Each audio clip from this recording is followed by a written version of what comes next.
Hello and welcome to Let's Talk Sports. I am Ralph LaBella. And I'm Ron Sen.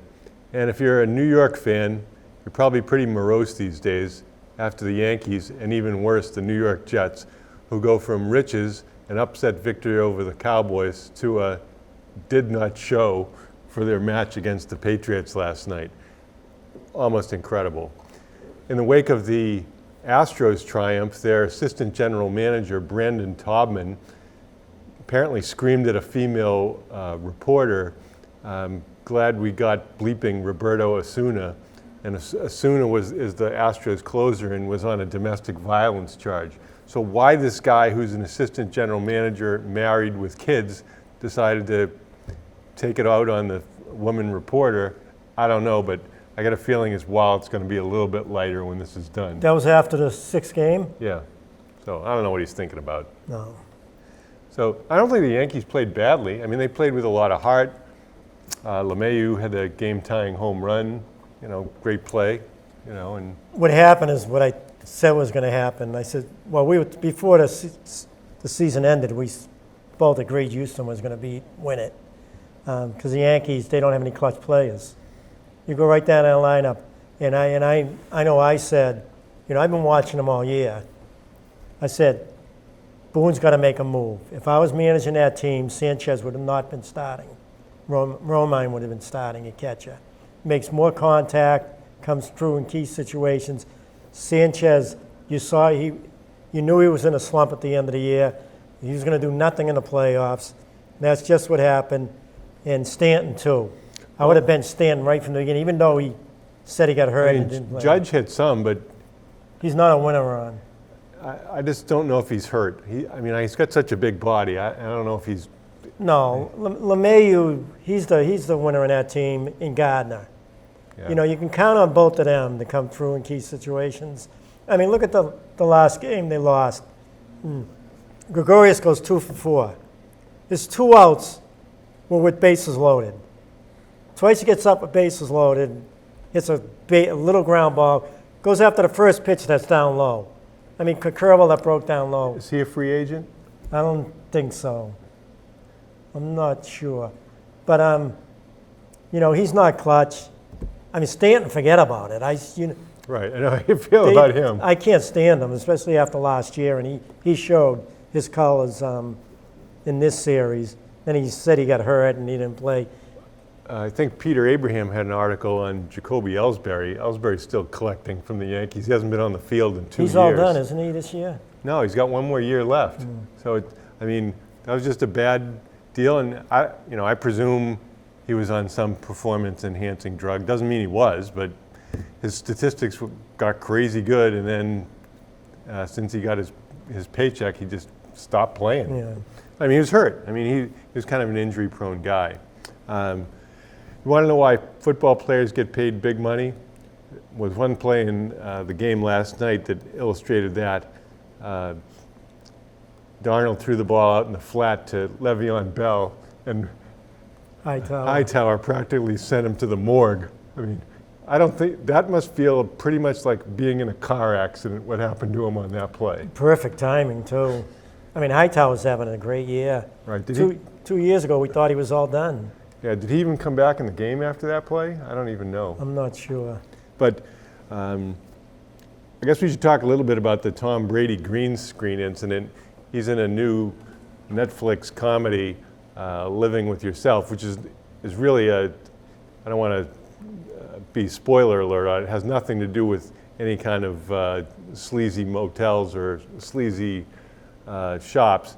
But anyway, Brady claims he didn't really know what was going on, and I'll take his word for it. I don't think it's that big a deal. Ron, it's nothing. Once again, the talk shows, the press, they overblow everything because they want, the ratings. They want people watching, reading. It's a disgrace. I didn't see it, but you told me about it before the show. What did he do? It was nothing. It was nothing. So Bill Belichick, ever the talkative self today, when asked about the Patriots' rumored acquisition of Mohamed Sanu, again, a good illustration of how the salary cap will be manipulated time and time again. They'll redo some contracts today. Said, there are always a number of steps to be taken before any transaction can happen. So I think it's a well-known fact. Sanu has been a pretty reliable receiver, another Rutgers guy, and he's kind of famous. He's got a little YouTube video.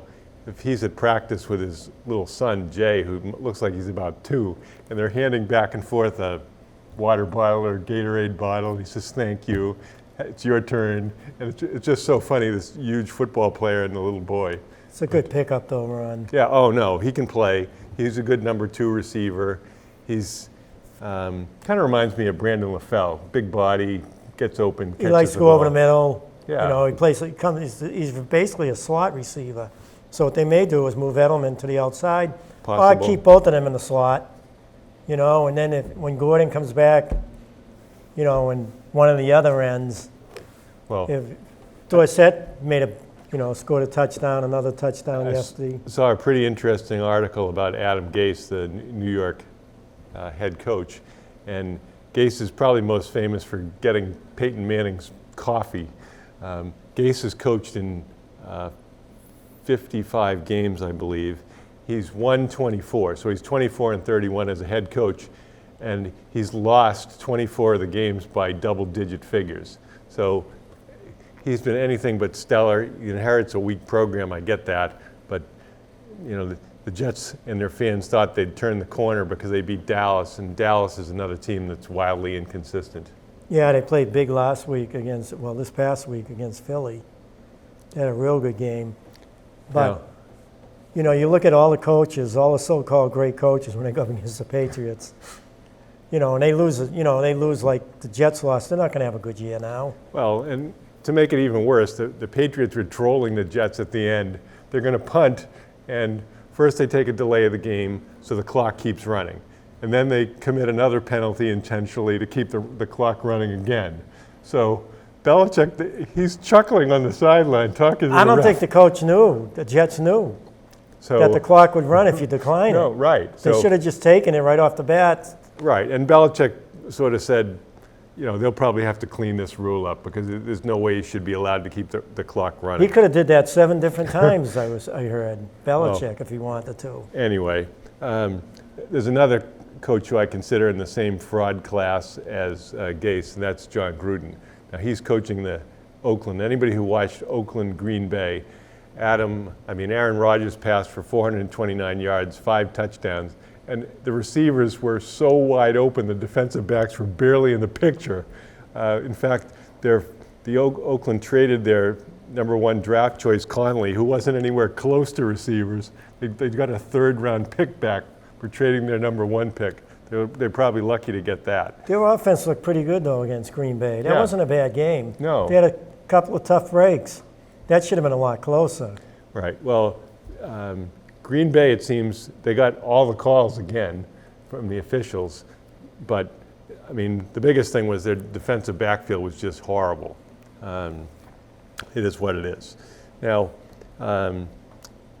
probably one of the other more notable things is that Darnold was mic'd up during the game, and today the Jets were complaining, well, if you don't want the player mic'd up, say we don't want the guy mic'd up, because he said, I'm seeing ghosts out there.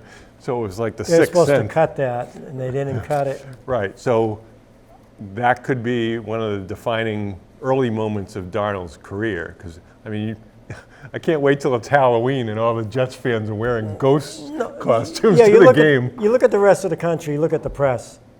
Did you make a big deal when he said that to you? No, well, I thought it was incredible that he said it. I mean, to me, you know, he said it. He's, what is he, 22, 23 years old? He's having a bad day. He hasn't even had a question. full season in the NFL. He had a terrible game after a great game against Dallas. Well, I think Booger McFarland had it right. There was no value to him being in the game at the end. His quarterback rating for the game was 3.6, which is abominably low. I mean, Brady's wasn't that great. It was only 83. But it was one of the lowest ratings in the history of contemporary football because he was just terrible. He had a completion percentage of around 30% and 4 interceptions, and that doesn't even include the fumble that he committed. Brady was only 80-something. Yeah. With that percentage, he threw almost 70%, completed almost 70% of his passes. Well, he threw all passes that were 5-yard passes, and Brady had an interception, one interception. when he got hit. Yeah. So Well, how about Edelman dropping that ball at the end of the first half? Right. That's a 30-yard pass right well, in the stands. and Sony Michel And dropped Michel. one that he might have had a touchdown. I'll tell you one thing. They've got to start Harris at bat. Well, Give Harris Harris a looked break pretty- because Michel's running. He's been terrible this year. Harris looked pretty good in the limited time And he's that got he was good in there. hands. You see him in the exhibition games? So I guess if you're not in the news, you decide to get in the news by making some controversial comments. And Michael Jordan today, or recently, said that he didn't think Steph Curry had done enough to make the Hall of Fame yet. I don't know. I think Steph Curry's done quite a lot in his career so far. So I think that if he blew out his knee tomorrow and could never play again, I think Curry would make the Hall of Fame. 3 MVPs, two.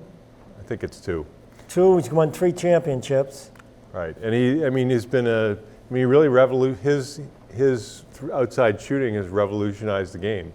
I mean, he's one of these 40%. Plus, he's a good point guard, too. Yeah. He's a very good point guard. He's a knowledgeable guy. He's one of the guys that's good for the face of the franchise. He doesn't get in trouble.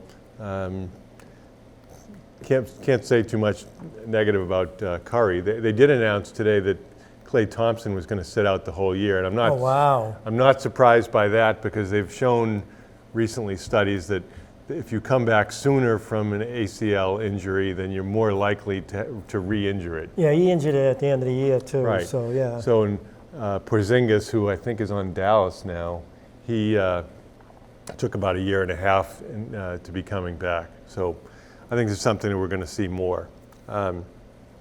Looking ahead to the World Series, it should be a pretty good series with two teams with really strong pitching. The Astros have Verlander, Cole, and Greinke, and the Nationals have Scherzer, Strasburg, and Patrick Corbin. So, What about Sanchez? yeah. So you never know. I mean, sometimes these glorified pitching matchups end up into slugging contests, and the Astros have a good lineup. So. Well, they got the biggest break was them beating the Yankees in the 6th game, so they didn't have to pitch Cole right. in the 7th. So now they got Cole and Verlander in the matchup against their real good pitching. So you got to think the Astros have the advantage there because they have a lot better lineup. And they open at home. Usually the American League team takes advantage of the designated hitter a bit better than the National League team. So I don't know. I presume the odds favor the Astros, but Yeah, with the way the pitching matchups are now, you have to think that.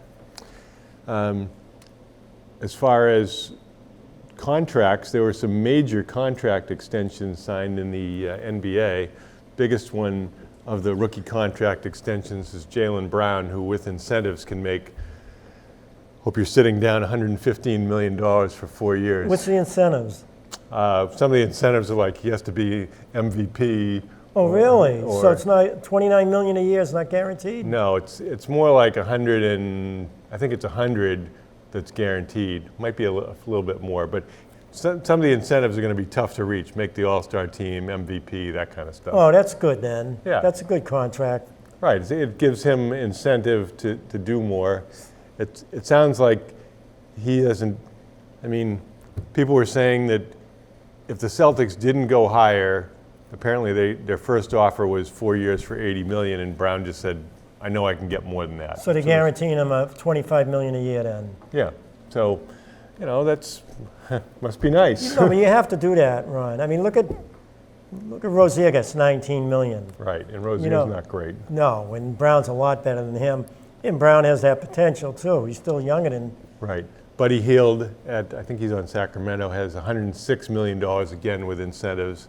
Domantas Sabonis on Indiana had 85, and DeJounte Murray, I don't even know what team he's on, 64.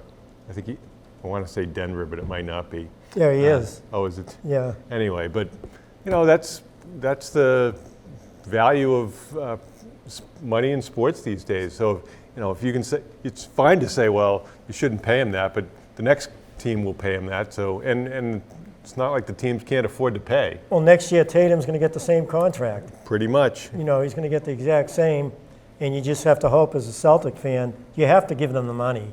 If you're going to do anything if the Celtics going to do anything, over the next 7, 8 years, if you want them to be consistent, then those two players are going to have to get better. They're going to have to keep improving. And you see that a lot in the NBA. Look at Butler. Butler was averaging 4 points his first year, 8 points his second year, went up to the teens, then 20-something. So you hope to, Yeah, you see players who were drafted really young or came out really young, like Tracy McGrady, and he was nothing for about 3 years, and then became I think he's in the Hall of Fame player. So, speaking of Hall of Fame, Kevin Mawai got his Hall of Fame ring last night at the Jets game, so the Jets fans had something to cheer for. I guess that's a good thing. I want to change gears here for a minute. We'll be having tryouts very soon for youth basketball, and I had a few thoughts about trying out at youth basketball. The number one thing is it's really important to make an impression. And I remember a few years ago, more than a few years ago, a girl came and she had really bright rainbow socks that kind of went up to her knees. And she was tall, and she wasn't highly skilled, but she was tall, and definitely those socks got the attention. So I think that it's important to stand out. What I normally do with a new group is I have the girls sit on the baseline, and then I say, I need a volunteer. But I expect when they start to hear the word volunteer, somebody's going to jump up like they were shot out of a cannon, because it's really important to be enthusiastic and show you want to be there. And so the last group that I did that with, nobody sort of popped up, and I said, what are you doing here? Well, this group you have now is going to be 8th graders, right? Right, so I won't do that for them. But when's tryouts? Next Monday and Wednesday for the 7th graders. So. Oh, for the 8th graders? The 8th graders are Monday. That's who you have now, aren't right, they 8th graders? Right, I have 8th graders now. And the 6th graders, I think, have tryouts at 6 to 7:30, and the 8th graders 7:30 to 9, something like that. Who's coaching the other teams? I'm not really sure. I know, well, the 7th grade is, I think all the coaches aren't totally decided yet, so I'll hold off on decision. There was a lot of discussion of the rec department doesn't want parent coaches, but it's hard to find coaches. It's a big time commitment, not only during the week, but also on the weekends when most of the games are. And you want people who are really enthusiastic and do a good job. And parents are going to show up, and most of the parents are really motivated to do a good job for their kids. And the practices are late too, right? Right. The practices, I think ours were something like 7:30 to 9 or 7:45 to 9:15 last year. So we'll be right back. Welcome back. Continuing in the mode of talking about coaching, we understand there's an opening in the winter sports coaching on the boys basketball side. We have no idea who's going to be applying or who's the favorite. I think it's a great opportunity for interacting with kids and with families. I enjoy interacting with families. I know it can be hard. Steve Harrington, who's the Watertown coach, who I think has won 3 state championships and is a member of the Brandeis Hall of Fame, was talking with me one day a couple of years ago, and I said, how's it going? And he said, well, first game of the year, 5 minutes into the game, my cell phone rings on the bench. And he says, a parent's calling me saying why my kid isn't playing. Are you kidding me? No, he said, so that was the last time the phone was ever on during the game. It was like The Blind Side when what's her name called the coach. Right. So, it's not all milk and honey. And I think everybody who coaches understands that every parent understandably wants something good for their child. They want the child to have a chance to make the team. If they make the team, they want to have the child to get an opportunity to play, and they want them to have a role. And yet, there's only 5 players you can put out on the court at a time. In fact, this is a true story. The coach opening tap, he sends out 10 players onto the floor, and the referee says, you can only have 5. He says, that's my team. So he gets a technical foul, and then he yells over to the parents, see, I told you could only put out 5. So, I mean, it's hard. And if everybody's been part of an experience as a player or had children who had a small role or no role, and it's immensely frustrating. And it only is compounded by the fact that people have user fees to pay, and user fees are participation fees, they're not playing time fees. And I'm sure every coach would tell you that. So talk about your coaching experience. No, but some coaches have lost their jobs because of parents, and the athletic directors aren't strong enough to tell the parents, the coach makes a decision, not me. Just let them play it out, let your son or daughter work harder, keep them positive. I mean, that's all you can do. And then at the end of the season, you as an athletic director would go up to that coach if you saw something that you weren't happy about and talk to him. But so many coaches have lost their jobs because of parents. So many good coaches. How about the coach from Braintree, the female? Right, Kristen McDonald. She quit there because parents were upset that the real good players weren't playing enough because they wanted them to get scholarships. And what are we going to do? You're up 30 points, you're playing the other players. That's the problem she had there. Well, and there was one parent who complained that, and there were emails that were released somehow. I don't know exactly who leaked them out, but there were emails that one of the parents said that you're not promoting my daughter enough to the newspapers. And I mean, I know who the girl was as far as I'd seen her name in the paper plenty. So I don't know if it's a player on the South Shore that I know their name, how much more press should there be? But the funny thing is, it would never happen to you because you're too nice. So no parents is going to get on you. But I've had parents say stuff. I could hear them say stuff in regard to the way I was coaching the kids. Sometimes I know not many parents. I'd say maybe 10% that I know of. I mean, maybe 1 out of every 10 parents. Some of the teams that we play that are really tough programs, they don't have 12 players on the team or 13 players on the team. They have 8 players. They play the best players most of the time. The best players get most of the shots. So it's pretty tough when any team's players 9 to 12 are going up against the best players on another team. That's not a level playing field. I understand that, and we're here to develop players. The reward of winning or the consequence of doing the right thing with players getting better is that you do win some games, but that can't be your only priority. No, I've really enjoyed it over the years. I did 4 years of Pop Warner football, which I loved. More than 10 years of Little League and Babe Ruth, and probably more than 20 years of basketball. I've enjoyed it. Even softball I did for like 7 years. My daughters went through. And it's really enjoyable. And most of the time, I would say 90% of the time, you're fine with the parents. I really get into it and I coach. And but I've had a few problems. Well, everybody, sometimes people are very open and say they have concerns, other times less so. I think as a player, if you want to play more, it's really incumbent on you to go to the coach and say, what do I need to work on so I can increase my role, increase my skills, and contribute more to the team. In the extreme, then sometimes people will just quit because they say, I can't live with the role. Well, I don't really have any problem with that. I don't think I've had any players who have made that choice. And of course, it's pretty expensive for the youth basketball program in the community. It's over $400, and that's if you already have a uniform. And I don't take a salary. There are salaries that are offered in the system to try to attract people, but they're paying for league fees and gym time for the custodians, for the officiating during the games. So, it does cost some money. I usually have sponsored the team into at least one tournament during the preseason. So, we'll see. I haven't really gotten much notification yet from the other tournaments. It's funny, and myself, I decided recently in the last couple of years that it was too much to coach basketball.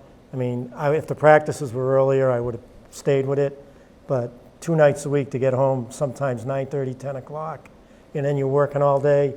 When I was younger, it was a lot easier. But then to me, you want to get your rest and everything else. You're doing a lot of things. So that's the main reason. But, I really love coaching. But when I think about it now, I said, no, I just can't do it. Well, what I notice is it's just physically harder every year to do it. First of all, I can't demonstrate anything because I can't do anything. I used to like running with the kids. Well, but the joints don't allow it, and so I'm sort of up in the air as to whether this is it as far as a big role. Maybe in the future I'd take some kind of smaller role in the program. Well, this summer I coached the high school girls team. That was fun. I wish we had a little longer because they were really starting to, blossom as a team. And then I'm coaching them November 23rd. They have some tournament where it's 2 days and you play shorter minutes, but you play a number of round robin. So I'm coaching that, the high school. But well, we'll go back to the Patriots. There's some discussion, apparently promoted by Adam Schefter and the rest of the NFL world, that this is Brady's last year with the Patriots, and that a half dozen teams are interested in him. And you'd imagine he's not going to go to some low-profile team. And there are some teams that are obviously already have quarterbacks, so that he wouldn't be a candidate there. But you'd wonder about Chicago, Miami. Both of them are out. Both, yeah. Maybe the Chargers. Forget that. I sort of wonder about Las Vegas. Brady kind of likes the high life. So, I mean... What team? I mean, none of those teams. There's no way he would play on one of those teams. I don't know. What's he going to do for those teams? They're not going to even make the playoffs, half those teams. Well, Miami obviously is in total rebuild mode. The Chargers are going backwards. I mean, both of those teams, they may not even make the playoffs. He's going to want to leave the Patriots, right, with the tradition he's had there and all that. In the history, he's going to go to the Chargers and not make the playoffs. He's going to go to the Miami and not make the playoffs. He's going to go to the Raiders and not make the playoffs. Well, the Patriots are going to sign and trade for Jimmy G. It's very simple. Just like I predicted Leonard was going to go to the Clippers. He had to go to the Clippers. There's no way Brady's going to leave. They're going to give him upwards of $25 million again next year. Gronk's going to go to him and say, listen, let's do this one more time. After they win the Super Bowl this year, the 7th, let's go for the 8th and maybe the 9th together. That's what you're going to see. There's more of a chance of Gronk getting together with Brady saying, listen, hey, let's do it 2 more years. Well, I mean, he's living in Connecticut. He's going to get a new house in Connecticut, Greenwich, Connecticut. Where's he going to go? Well, right. Supposedly, Guerrero's house is on the market too. Well, that's because Brady's moving. So he's not going to stay we'll see. He's not going to stay in Foxborough. Well, Guerrero's going to have to live in the servants' quarters because there's no way he's going to be able to afford anything in Greenwich, Connecticut. But there's no way. Forget about everybody else. There's no way Brady's going to leave, especially if they win another championship. Well, and the question would be, who's the successor? So, I have no idea. It's just food for thought. There's some feeling that Brady is sulking because he's no longer the focal point of the team, and there's been a shift in the strength between the offense and the defense, and now the defense is carrying most of the water as opposed to the offense. Who knows? I mean, we're not a fly on the wall, so we can really know. One thing, McDaniel, you know my feeling about McDaniels. I mean, he sets up the offense well, but his play calling, to me, is poor at times. For instance, they're moving the ball down. Brady completes 5 passes in a row. They're down, I think, on the 12-yard line. He decides to run. They're not going to run down there. Brady's got it going. He's completed 5 in a row. Let him throw a 5-yard pass, get down to the 5. Don't waste a down. I think Greg Bedard said they had 15 running plays that were negative plays last night. And they got to get rid of Michelle. They got to start Harris over Michelle. Well, I think the left tackle position is a problem. We'll see what happens when Wynn gets back. Ron, you didn't see the holes yesterday? And Michelle's running right into where the defensive linemen are? He's not shifty enough. He's good if he's got a hole. Well, right. He gets what's blocked. There's no question about that. He's not getting a lot of yards after contact. Harris looked good in the very limited time he was in there. So we'll see. And then Burkhead's really good when he's actually playing, but he's always hurt. But he's perfect for this team because he's hurt, but they have other backs. And when he's healthy, hopefully he's healthy for the playoffs, and when they go up against these good teams, he's a huge plus. And when Harry comes back too, You know, I mean, I think their offense is going to. They looked good yesterday. Well, it was another big night for the boogeymen. The Patriots linebacking core. Van Noy had a fumble recovery. Collins already, he's, I think, tied for second in the league in tackles for loss. He's in the top 2 or 3 of interceptions. He's got 3, and he's the Patriots leader in sacks with 4.5. So, I mean, he's been really outstanding. And Hightower, when he's healthy, you see the kind of physical force that he is. So, I mean, it makes all the difference in the world. And they've had enough of a pass rush, even without Michael Bennett. I don't know what, do you know, have you heard anything about what happened with Bennett, why he was suspended for a game? Because he got on the defensive line coach. Oh, Bealsman? He had words with him. So that's, I know Belichick suspended him for a game. I know he's not happy because he hasn't been playing as many reps. Now, some people feel that was because they're trying to keep him fresh for the second half of the year when they're playing better competition. I think he's going to come up big because whenever he plays, he's always penetrating. If you notice, he's getting in there. Well, we've seen a number of players. I mean, Winovich hasn't played a lot of snaps, but he's put a lot of pressure in when he's in there. Even yesterday, he did a couple of times. And one of the last players to make the team was Dietrich Wise Jr., and he's been pretty good when he's been in there. I liked him in the playoffs last year. When they lost Flowers, I said he's going to be another Flowers. Not actually like Flowers was, but he's good. But they have so many good linemen. Right, You know? and their best lineman is probably Guy, although Shelton's been really good this year. Shelton's been playing good. He got that tough penalty yesterday. Yeah,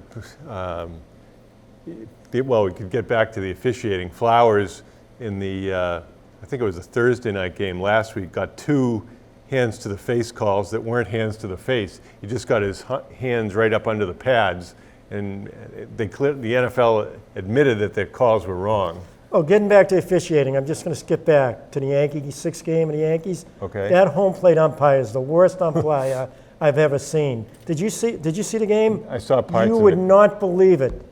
Gardner's up in a key situation. He calls a strike on Gardner with men on base early in the game. 3 inches outside, they showed it. But that wasn't the only bad one. There was like 6 or 7 bad calls in that game. Well, it'll be interesting to see what happens in High A. I'm not sure which league. They had an experiment this year where they had an electronic umpire. They had an umpire stationed behind home plate with an earpiece, and the electronic umpire would signal whether it was a ball or a strike. And people were, by and large, really happy with it. So the umpire is still there to make calls on foul tips and slides into home plate and so forth, and they give the signal for balls and strikes. And you have to expect that with the consistency available with technology that it won't be too long before it finds its way up to the majors. When I coached Babe Ruth, especially before the game, when you're talking to the umpire, I said, you have the home plate umpire. I'd always tell him, you have the most important job here, not the coaches. Home plate umpire calling the strike zone the way it's supposed to be called. Because if you're not calling it right, it screws up the batters, and it just really hurts the game. But I watched that. That was a disgrace, that 6th game. Well, it's really true that if you're a pitcher who's got pretty good control and you're around the plate, you're going to get more calls. And probably the worst, I couldn't believe, I think it was I was pitching in the Intercity League at Winchester, and I threw a pitch, and the kid swung and missed. It was just plain swung and missed, and they called it a ball. And I'm like, what? He just swung and missed. And I guess even umpires miss the obvious sometimes. The base umpires, they have the replay, so they have nothing to worry about. Right, absolutely. But you get a bad home plate umpire, you can screw up the whole game. I mean, I was really upset watching that. He was calling terrible. Well, probably most people think Joe West is terrible. He was one of the worst. Is he still around? I think he's still around. And years ago, there was an umpire, Eric Gregg. He was umpiring in the postseason. I can't remember if it was Maddox who was pitching or it was another, Levon Hernandez, I think, was pitching for the Giants. And Maddox could throw the ball 4 inches outside every single play. Well, if the umpire is calling it, I'm not blaming the pitcher for throwing it Oh, there. how about what's his name for the Atlanta Braves? Oh, Glavine. Glavine. Too. Yeah, so it's God, he stayed out there. right. You have no shot if you're a right-handed hitter to hit the ball if it's 4 inches outside and they're calling it a strike. I remember in ball 4, George Scott was playing against Whitey Ford, and the first 2 pitches, Bouton's writing about, he says, Ford throws 2 pitches in a row in the dirt, and the umpire calls them strikes, curveballs. So then the 3rd pitch is in the dirt. He says, what does Scott have a choice? He has to swing at it. Who's the top 3 pitchers you've ever seen Top 3 pitchers? in all the years you've been watching baseball?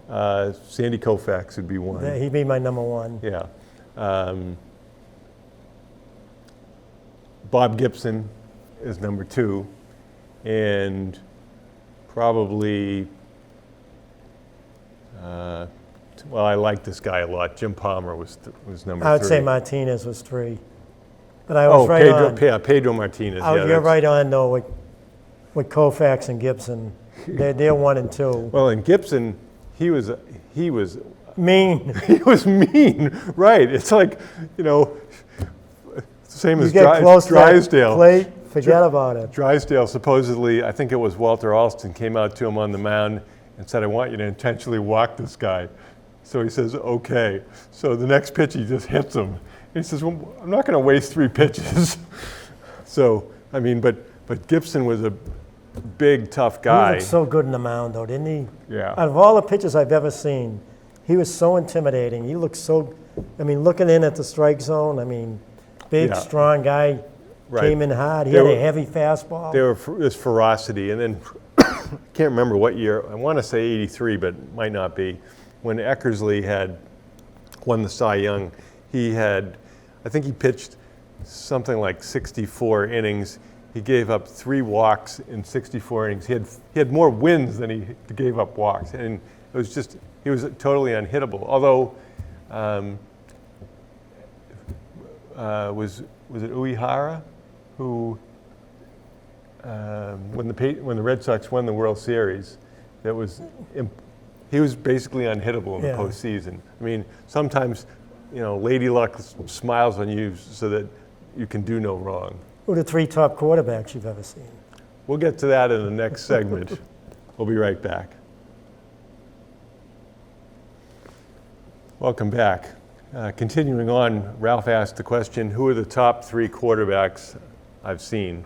And certainly it's easy to say Brady.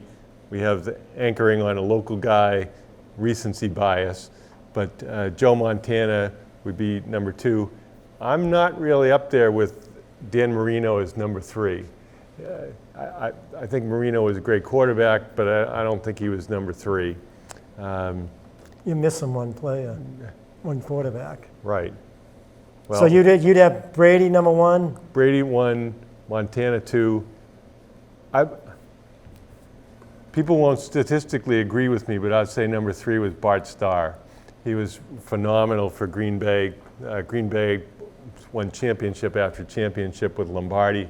Different era, because in that era, there weren't any rules protecting the quarterback. They just killed them. I'd say Brady, Montana, and Peyton Manning.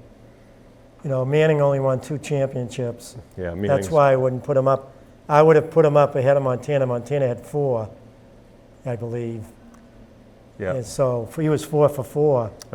I think that in team sports, winning is the ultimate barometer. So it's like in basketball when people talk about, oh, Michael Jordan this, Michael Jordan that. And Michael Jordan was a fantastic player, great player. But for me, it's always going to be Bill Russell. Well, yeah, you're going to go with, if you go with the top 3 basketball players, number 1 is Russell, number 2 is Jordan, and number 3 is, even though I can't stand him, LeBron James. Well, Chamberlain's up there too. Yeah, you probably put James, you're right, you would probably go Russell, Chamberlain, Jordan. Yeah, and, people will say, well, it's a different game now, so, well, it's not a different game if you're 7 feet tall and as strong as an ox. And people don't. Russell was an Olympic class high jumper. Aside from the winning, he wasn't playing against a bunch of stiffs, which some people make the argument. Guys like Nate Thurmond, Walt Bellamy. Willis Reed. I mean, these were tough guys. Bellamy was 7-1. Yeah, so there were plenty of outstanding You players. got to go by Willis Reed. how successful they were when they played. Right. Russell was the most successful player. Chamberlain was fairly successful. You know, he wasn't as successful as Jordan or even James or even Bird or Magic Johnson. Right. Well, when I recently had dinner with Sonny Lane and his wife, he said it's really hard to compare even the teams he coached. He said, I used to talk about one team versus another, and he said, now I don't talk about that. He says, I talk about teams I coached in the 70s, in the 80s, and the 90s. He says, it's a fairer comparison, which I think that's right. All right, quickly, let's go to hockey. Who are the top 3 hockey players you've ever seen? Okay, Bobby Orr is number one. Gretzky is number 2. Right. And probably Gordie Howe is 3.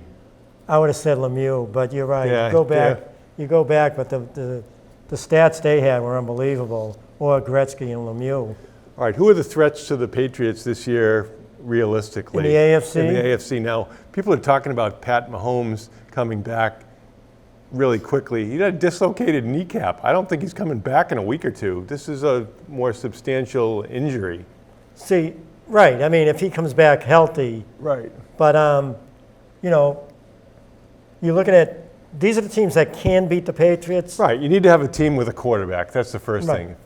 Kansas City can beat the Patriots. Baltimore can beat the Patriots. Indianapolis can beat the Patriots. But none of them are going to beat them. I don't think Indianapolis, I think that they got a good team, Ron. They do. They have good They got a offensive real good line. team. Brissett. But I'm saying they can beat the Right. Patriots if the Patriots don't play their A game. Right. If the Patriots play their A game, none of those teams can beat them. Yeah. What was the deal with J.C. Jackson when he kept holding Demaryius Thomas? I mean, you want to say like, oh, they're just picking on him. No, he was holding him. So. Oh, Jackson, but you know who played really good for the Patriots when he came in? Who's their second-round pick, the cornerback? Williams, Juwan Williams. He would look real good yesterday. They sat down Gilmore. They gave him a break when they got ahead. He went in the game. He was playing opposite Jackson. He was tremendous. He was all over the receivers about 3 times, knocked the ball away twice. He's going to be really good. All right, and then the NFC. That's 5 teams. Yeah, you have to give. I mean, Russell Wilson looked spectacular this year. Except for yesterday. Yeah. Except for Sunday. And then you have to give credit to New Orleans, whose Teddy Bridgewater has filled in admirably. I think Drew they had a Brees. team. Yeah, no, I think that's what people seem to think. You know, Green Bay's going to fold again. Yeah, I don't see it with Green Bay. How about San Fran? They just got, what's his name? The defense is really good. And I guess if Garoppolo stays healthy, why not? I mean, they got that in from Denver. But that's today. a really tough division. Everybody in the division is good. So, I think the Rams are going to bounce back. Yeah, the Rams have good coaching and good talent. Well, we haven't talked very much about the Celtics, who I think open up tomorrow. Tomorrow night against Philly, at Philly. Okay, so that'll be a challenge. Obviously, Philadelphia's got Embiid. They've got Horford now. I think Redick moved on to someplace else. Redick moved on. They lost Redick, they lost Butler. 2 good offensive players. Where'd Butler go? Butler went to Miami. Okay. And Simmons, although, all you They're see, overrated again. You see videos of Simmons hitting 3 after 3 after 3. Well, how about making one in a game? It doesn't really matter. I mean, practice is nice, but, he hasn't shown in games that he can make outside shots. People don't realize, we were talking about this, with Horford gone, you've got to think that Tatum and Brown are happy he's gone. Because they ran their offense through Horford a lot. It was always Kyrie, Horford, pick and rolls. They'd run that offense. Horford would come up high. Horford's not going to get those 3-point shots like he got against the Celtics. Look at Philly and look at the Celtics. Celtics have more shooters. Okay, they spread the floor more, their offense. When Embiid in there, Embiid's not going to he's not going to take his player out to the 3-point line. So. Well, Embiid can. He's got a perimeter game. We'll see. But not, I mean, you let him take those 3-pointers. That means he's away from the basket. But where are the shooters other than Harris? They have Richardson. I don't know how much Richardson's going to play. But they don't have the shooters. They don't have Redick anymore. They don't have Butler. So is Hofford, Yeah. are they going to leave Hofford open for those wide open threes that he was getting with the Celtics? And plus, Cantor per minute averaged more points than Hofford and more rebounds. Well, Cantor looks like he's going to be coming off the bench. At least initially, during the preseason, they played Tice as the starting center. You're going to see them both in the game tomorrow, though, at times. Well, you don't want to make too much about preseason anything in sports. So the Celtics went 4-0. That's great. Whatever that means. How about Edwards? Well, Edwards can shoot, and he's got one of the quickest releases. I mean, he's a scorer. He scored 40 points twice in the tournament. Right. He scored. In one preseason game, he had 8 3-pointers. I saw that. In Did you 5 see minutes. it? Yeah, I did. It was pretty ridiculous. I mean, and his range is about 6 or 7 feet out beyond the 3-point line. So you can't just say he's out too far to shoot. And Waters could end up being even a better player than him. Yeah, Waters is small. He's probably, I They're don't know if both he's small. even 6 feet tall, but Waters is really gritty defensively. He gets in people's faces, and I mean, he's really He was so a defensive quick. player of the year last year. Yeah, in the SEC. He's really a problem for. He's just so quick that he can hit. He's been working on his jump shot. You could see that. Right. So, I mean, longer term, I think he's going to have a career, no question about that. And the guy that Langford hasn't shown anything so far. Well, he's been hurt. Right. He hasn't been able to get on He's the the number floor. one pick, but he's been hurt. But you see him go to the basket that one time. Yeah, one time. He's unbelievable going to the basket. So, I think they're going to have a good year. People are predicting 49, 50 wins. I would say up in the 50s. Yeah, 55, 56. I guess I would say 50 right now. I mean, potentially. Right. The two fan favorites, pundit favorites in the East are Milwaukee, obviously, with Antetokounmpo and But they didn't get any Glass. better. No, they didn't. But they were good enough to beat the Celtics handily last year. They lost their best shooter, Bragdon. And then Philadelphia second, which But remains why are to they be seen. second? They lose Redick, their best shooter, and they lose Butler, who's a great defensive player. Well, and I think Indiana's a little bit better than people think, but we'll see. Oh, they're good. If what's his name? Well, they got Sabonis, they got Turner, who's a pretty good player, and Oladipo. They don't know about him yet. I haven't heard what his status is, but I think the East won't be pitiful. In the West, you have a lot of people singing the praises of the Clippers, and they certainly have the added major talent. And then the Lakers, of course, with Anthony Davis and LeBron. LeBron, I mean, at some point along the way, his battery's going to run down. They better hope Kuzma's all right. He's been injured. Right. If he's not all right, they're not gonna win 40 games. Well, and the other big news, of course, was Zion Williamson injuring his shame. knee and having to have surgery. The guy is 6'5.5" and 285. I think he may be stressing the limits of body integrity. He's just too big and too strong for his body to handle it. I think he's going to have to lose weight. That's going to be a shame, though, if he's hurt. We've agreed that the key player for the Celtics isn't Kemba Walker, it isn't Tatum, it isn't Brown, it's Hayward, and he wasn't great in the preseason.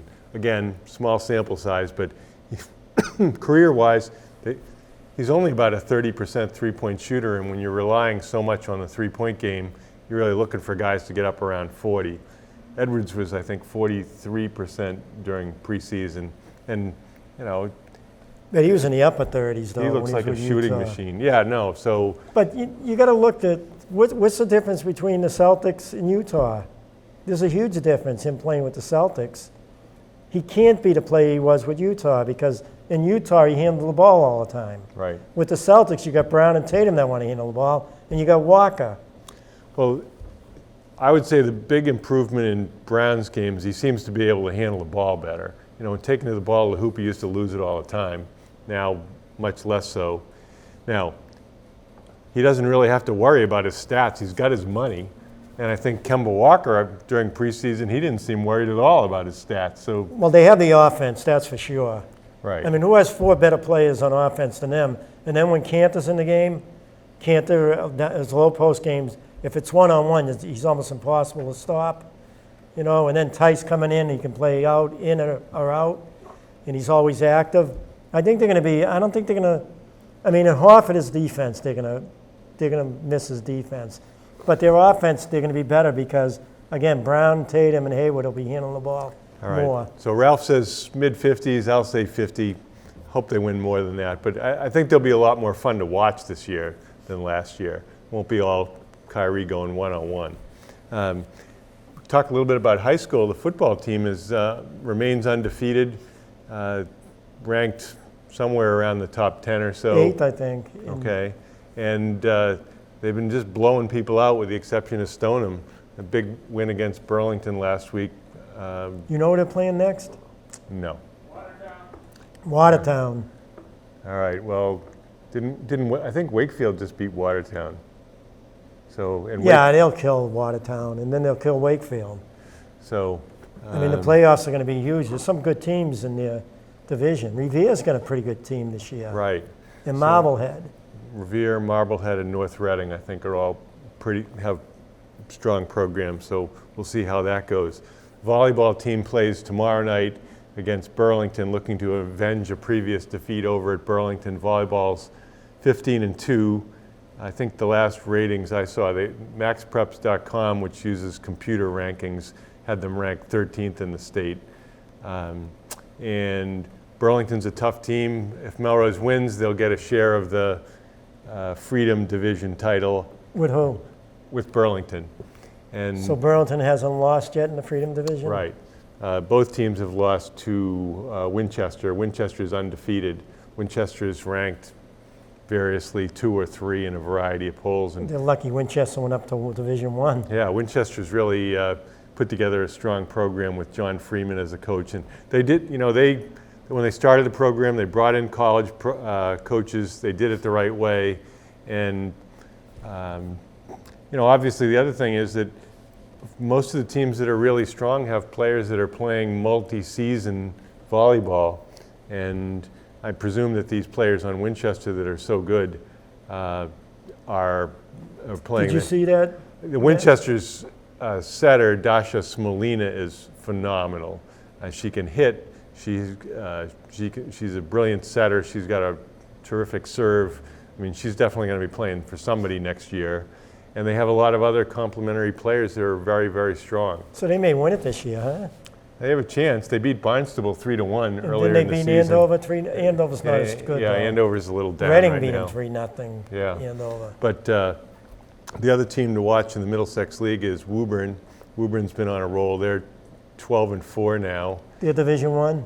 I'm not sure. I think they're Division 1. Belmont, I think, is Division 2 somehow in volleyball. I don't know why you're not the same division and everything, but I don't think they are. Well, Linfield's going to be Linfield and Burlington and Melrose. It's going to be between Right. the 3 of them, right? And Saturday night or Saturday day and early evening, there's the volleyball night in the Middlesex League, which I think is at Melrose this year.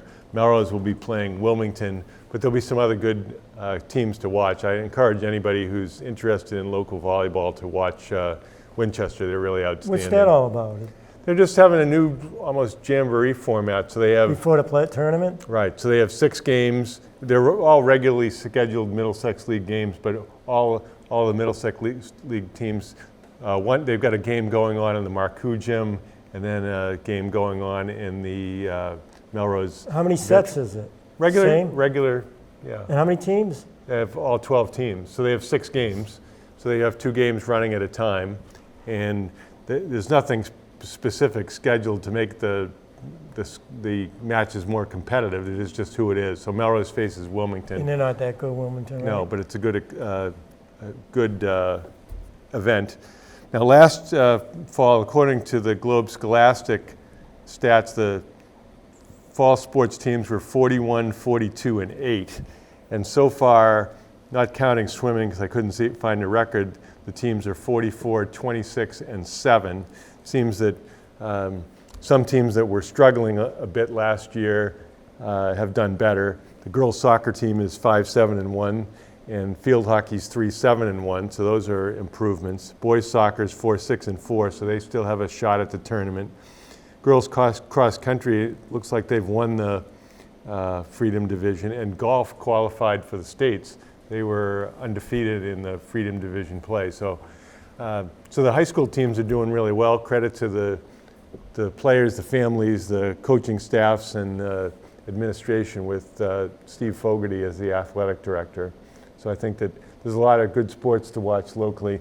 You watch high school kids play, they always give you a great effort. You don't have to worry about that. Well, tomorrow night's going to be great. I think I'm going to go to that.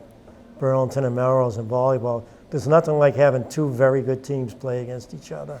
Yeah, I would think it's probably going to be a 5-set match, just as the previous match was 5-set. And as far as individual accomplishments, Emma Randolph is 5th in kills in the state, which is pretty impressive. Eva Haralabatos is 11th in assists, and Nicole Abbott, last I saw, was I think 12th in digs. So Melrose has statistically high performers, not surprisingly. I mean, if you really want to get the biggest numbers, you have to lose more games so that you play 5-set matches, longer matches. You can't put up the same number of stats in 3-set matches. But I think there's going to be a lot more excitement this year. Maybe the football team will be headed back to I think they're going to be. Gillette. Yeah, we may be at Gillette this year. You never know. Let's hope so. I've enjoyed being with you tonight. I'm Ron Sen. And I'm Ralph LaBella, and thank you for watching Let's Talk Sports.